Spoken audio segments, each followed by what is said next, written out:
heute bis in die 90er Jahre ausschließlich Fischereifahrzeuge. So leise sagt er, verstehe ich nicht.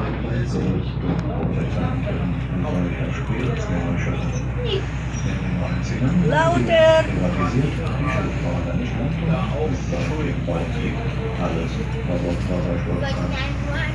Die Handelsbereich von der Kanal, 108 Meter breit und 10 Meter hoch.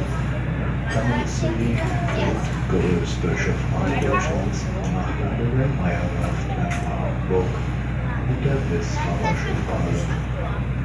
Mit der Privatisierung in den 90ern übernahm AFD Möller die Werft. Nebenbei einer der größten Containerschiffverleger, der Reederei Maersk, und der baute dann auch die größten Schiffe, die die Stralsund verlassen haben, mit einer Länge von fast 300 Meter. Anfang der 2000er Jahren die Delta-Gruppe, die wurde später gewandelt in P- und S-Werften. 2014 versuchte sich dann Nordic Yachts, ein russisches Unternehmen mit dem Bau von Offshore-Anlagen. Im Jahre 2016 traten die asiatische Genting Group an, die Pandemie Werft. Neue Eigner seit diesem Frühjahr ist die Hansestadt Stralsund und die errichtete einen maritimen Gewerbepark.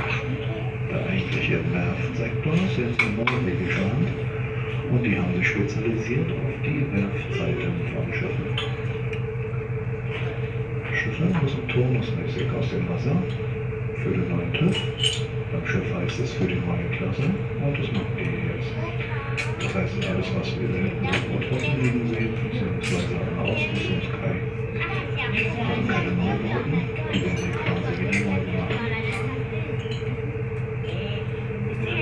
Norwegen verkauft wurde.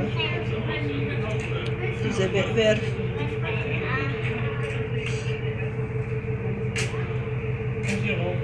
Deutsche wollen nicht arbeiten. Kein Geld.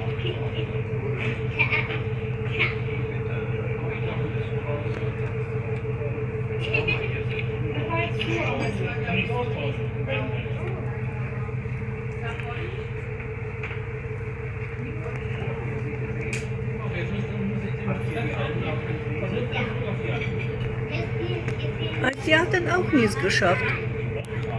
Verkauft. Mhm.